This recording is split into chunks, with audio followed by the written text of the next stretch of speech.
Dimitri's hands trembled as he turned the key in the front door of their home. He'd left his phone at the office and driven back during lunch to retrieve it.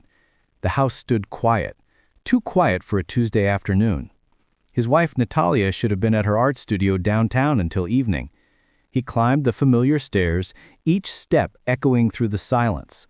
Their bedroom door stood slightly ajar. Something felt wrong. His instincts screamed at him to turn back, but he pushed forward.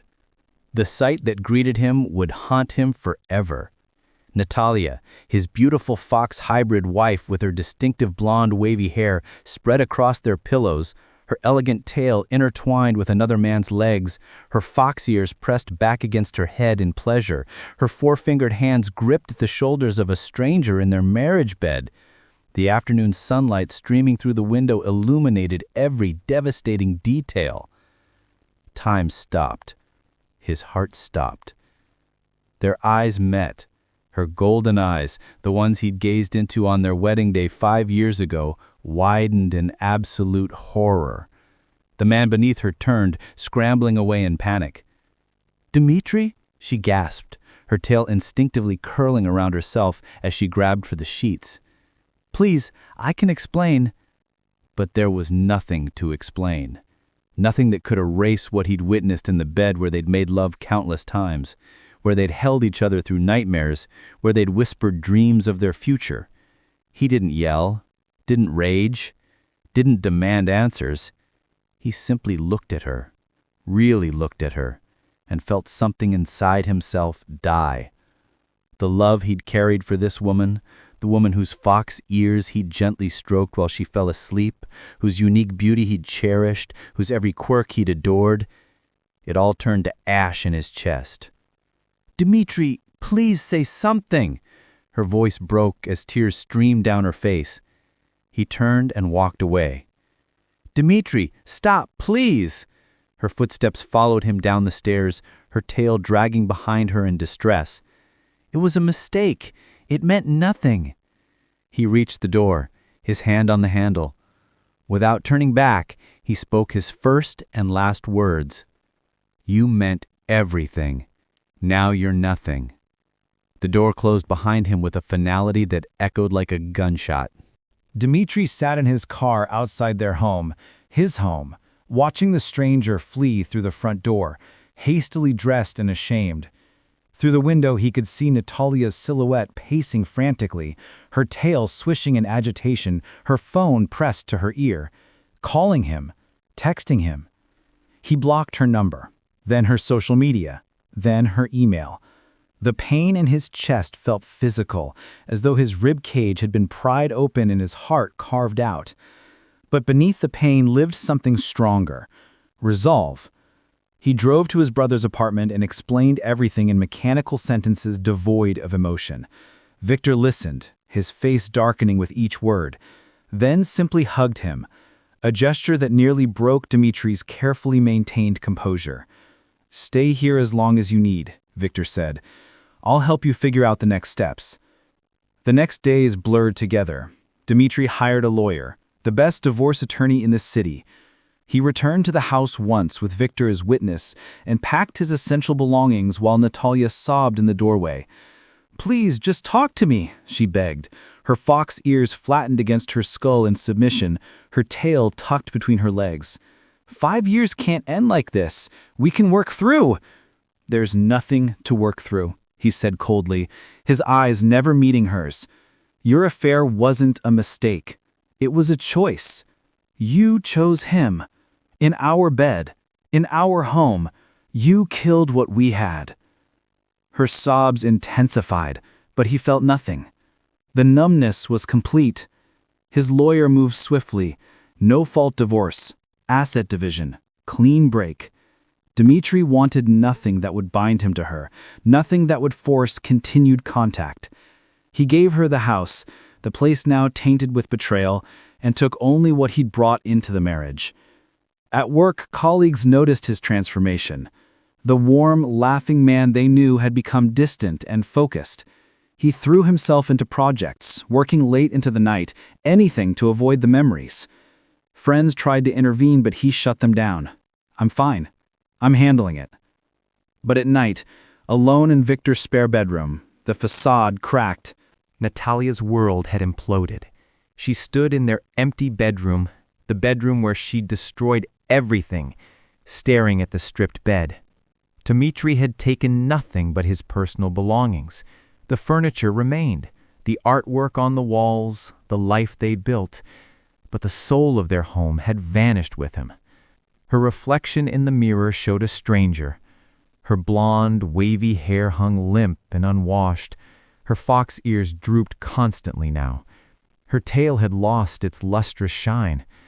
The golden eyes that had sparkled with mischief and love now appeared hollow. The affair had been 3 months long. A photographer named Julian she'd met at a gallery showing. He'd been charming, attentive, made her feel seen in ways she'd convinced herself Dmitri no longer did. The excitement, the forbidden thrill, the validation, she'd let herself get swept up. Now she saw it for what it was: selfishness, cowardice, betrayal. She'd convinced herself her marriage had grown stale, that Dmitri's long work hours meant he didn't care, that she deserved more attention. But the truth was simpler and more devastating. She'd taken his steady, reliable love for granted and sought cheap thrills elsewhere. Her friends had stopped calling after taking sides. Her sister could barely look at her. Her mother had cried when she learned the truth. How could you do this to him, to yourself, to your marriage? Natalia had no answers, only excuses that rang hollow even to her own ears. She tried reaching out to Dmitri through mutual friends. Each attempt hit a wall.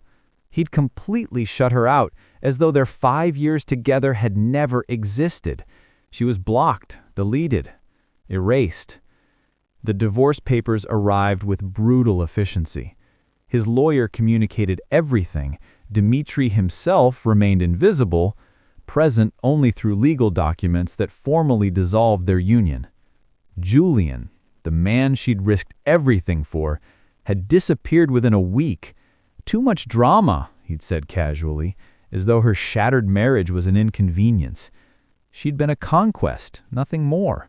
The realization twisted like a knife. Late one night, drunk and desperate, Natalia drove to Victor's apartment complex. She knew Dmitri was staying there. She sat in her car for hours, her tail wrapped around herself for comfort, waiting for a glimpse of him. When he finally emerged at dawn for his morning run, her heart seized. He looked different, thinner, harder somehow, but also resolved, strong. She stepped out of her car. "Dmitri!" He stopped. His eyes met hers with the blank indifference of a stranger passing on the street. "Please," she whispered, her voice breaking. "I'm so sorry." He studied her for a long moment, his expression revealing nothing. Then he spoke words that shattered her. "I forgive you, Natalia, but I'll never forget, and I'll never come back." He ran past her without another glance, leaving her standing alone in the cold morning air. 6 months later, Dmitri sat in a therapist's office, something he'd resisted initially but Victor had insisted upon. Dr. Amara, a patient woman with kind eyes, had helped him understand that healing wasn't linear and grief took many forms. "You're allowed to still hurt," she said during one session. "Betrayal trauma is real. What happened to you was a violation of the deepest trust." "I'd thought I'd processed it," Dmitri admitted. "I thought shutting her out completely would make it easier. But some days I wake up and forget for a moment. Then I remember, and it's like discovering it all over again." "That's normal. You're mourning not just the relationship, but the future you'd envisioned, the person you thought you knew." He'd thrown himself into work, into fitness, into carefully reconstructing his life. New apartment, new routines, new boundaries. He dated occasionally, nothing serious. The idea of trusting someone with his heart again felt impossible. But slowly, imperceptibly, the wound began to close. Not heal. He wasn't sure it ever would completely, but scar over enough that he could function without constant pain. Meanwhile, Natalia's life had taken a darker turn. She'd been forced to sell the house, too many memories, too expensive to maintain alone. She moved into a small apartment across town and picked up extra freelance work to cover bills. Her art suffered.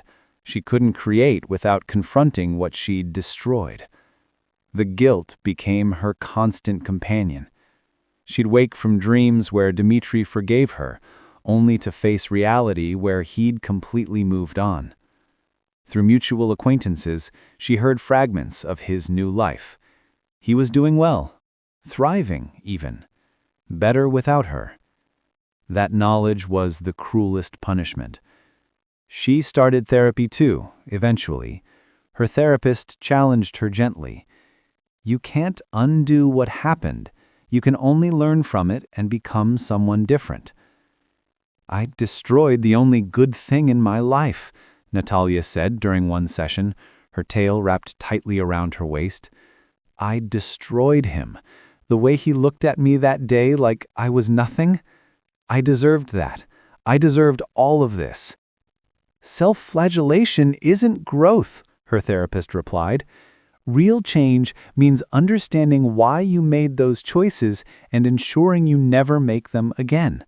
It means accepting consequences while still believing you're worthy of becoming better. Natalia wasn't sure she believed that, but she tried. She wrote Dmitri a letter, her therapist's suggestion that she'd never send. Pages and pages of apologies, explanations, regrets. She wrote about her selfishness, her arrogance, her blindness to his love. She wrote about the moment she'd seen his face in the doorway and watched everything die in his eyes. She burned the letter afterward, watching her words turn to ash, knowing some apologies were too late and some damage too permanent. 2 years after that devastating afternoon, Dmitri attended his company's annual gala. He'd been promoted to senior management and had reluctantly agreed to attend the celebration. His date for the evening, Isabel, a kind accountant he'd been seeing for 3 months, held his arm comfortably. He was telling her about the merger project when he saw her. Natalia stood across the ballroom, wearing a simple black dress, her blonde hair still wavy, but shorter now, her fox ears adorned with delicate silver rings. She was with a group of people, colleagues from some creative firm his company had contracted. Their eyes met across the crowded room. Time suspended itself, just as it had that day 2 years ago. But this time, no devastation churned in his chest, just stillness. She excused herself from her group and approached slowly, her tail swaying nervously behind her. Up close, he could see the changes, subtle lines around her eyes, a sadness that hadn't existed before, a wariness in how she carried herself. "Hello, Dmitri," she said softly. "Natalia." His voice remained neutral. Isabel squeezed his hand supportively. "You look well," Natalia continued, her golden eyes bright with unshed tears. "I heard about your promotion. Congratulations." "Thank you." An awkward silence stretched between them. Two people who once knew everything about each other, now strangers navigating small talk. "I just wanted you to know," her voice cracked slightly, "I'm genuinely happy that you're doing well. You deserve every good thing. You always did." Dmitri studied her face. The face he'd once loved so completely. Now it evoked only distant memories, like a photograph from someone else's life. "I hope you're doing well too," he said finally, and meant it. Her tail stilled, her ears perking up slightly at the genuine kindness in his tone. "I'm trying. Therapy helps. I'm different now.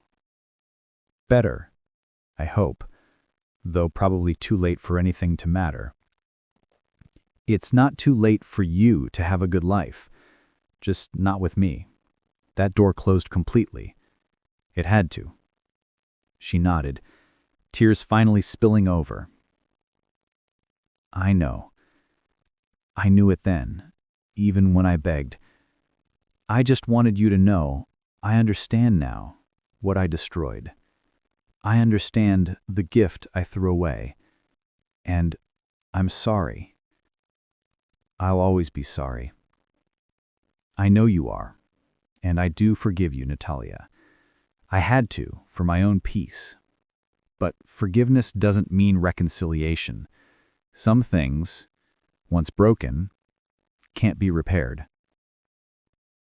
I know. She whispered. Goodbye, Dmitri. Be happy. Goodbye. She walked away, her tail dragging slightly behind her, and Dmitri watched her go without the ache he'd once felt. Isabel leaned close, whispering, "Are you okay?" "Yeah," he said, surprised to find it true. "I really am." That night, lying in bed in his apartment, Dmitri reflected on the encounter. 2 years ago, he'd been shattered. 6 months ago, he was healing. Tonight, he'd proven to himself that he'd truly moved on. The betrayal would always be part of his story. The scar would always exist, but it no longer defined him. He'd learned that trust, once destroyed completely, couldn't be rebuilt. Not really.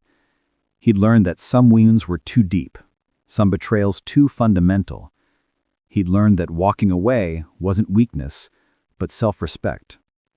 Most importantly, he'd learned that he could survive the worst betrayal and emerge whole on the other side. Love had died that afternoon 2 years ago, but he had lived, and in living, he had found himself again, stronger, wiser, and free. Across town, Natalia sat alone in her apartment, her tail wrapped around herself, finally accepting a truth she'd resisted for 2 years. She would carry this guilt forever, not as punishment, but as a reminder. The lesson was brutal, the cost devastating. But she would ensure she never became that person again.